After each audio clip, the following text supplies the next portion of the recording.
ചെന്നിത്തല മുഖ്യമന്ത്രിയാകാൻ യോഗ്യനെന്ന പരാമർശം ചർച്ചയാക്കേണ്ടതില്ലെന്നും NSSന്റെ പരിപാടിയിൽ കോൺഗ്രസ് നേതാക്കളെ ക്ഷണിക്കുന്നത് പതിവാണെന്നും കോൺഗ്രസ് നേതാവ് കെ മുരളീധരൻ. സാമുദായിക സംഘടനകൾ കോൺഗ്രസ് നേതാക്കളെ ക്ഷണിക്കാറുണ്ട്. അതിൽ അസ്വാഭാവികത ഒന്നുമില്ല. താനും പോയിട്ടുണ്ട്. സാമുദായിക സംഘടനകളെ കോൺഗ്രസ് വിമർശിക്കാറില്ലെന്നും വെള്ളാപ്പള്ളി നടേശൻ എല്ലാ രാഷ്ട്രീയക്കാരെയും വിമർശിക്കാറുണ്ടെന്നും മുരളീധരൻ കോഴിക്കോട് പറഞ്ഞു. സമുദായ നേതാക്കന്മാർ വിളിക്കുമ്പോൾ എല്ലാവരും പോകാറുണ്ട്. എന്നെയും വിളിക്കാറുണ്ട്, ഞാനും പോകാറുണ്ട്. അല്ല, അതിപ്പോൾ അവരാണല്ലോ ക്ഷണിക്കേണ്ട കാര്യം തീരുമാനിക്കേണ്ടത്.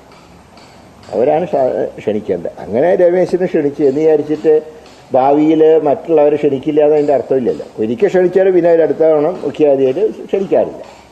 അപ്പോൾ അതിൽ അത്ര വലിയ അത്ഭുതമൊന്നുമില്ല. അതിന് ചർച്ചയാക്കേണ്ട കാര്യമില്ല. പിന്നെ ഞങ്ങളൊരു കാലത്തും സാമുദായിക നേതാക്കന്മാർക്കെതിരായിട്ടുള്ള സ്റ്റാൻഡ് ഞങ്ങൾ എടുത്തിട്ടില്ല. ഞങ്ങളെ വിമർശിക്കുമ്പോഴും ഞങ്ങൾ തിരിച്ചൊന്നും പറയാറില്ല.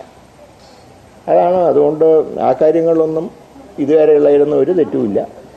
അതിനെ മുഖ്യമന്ത്രി സ്ഥാനമായിട്ട് കൂട്ടിക്കുഴയ്ക്കേണ്ട ആവശ്യമില്ല.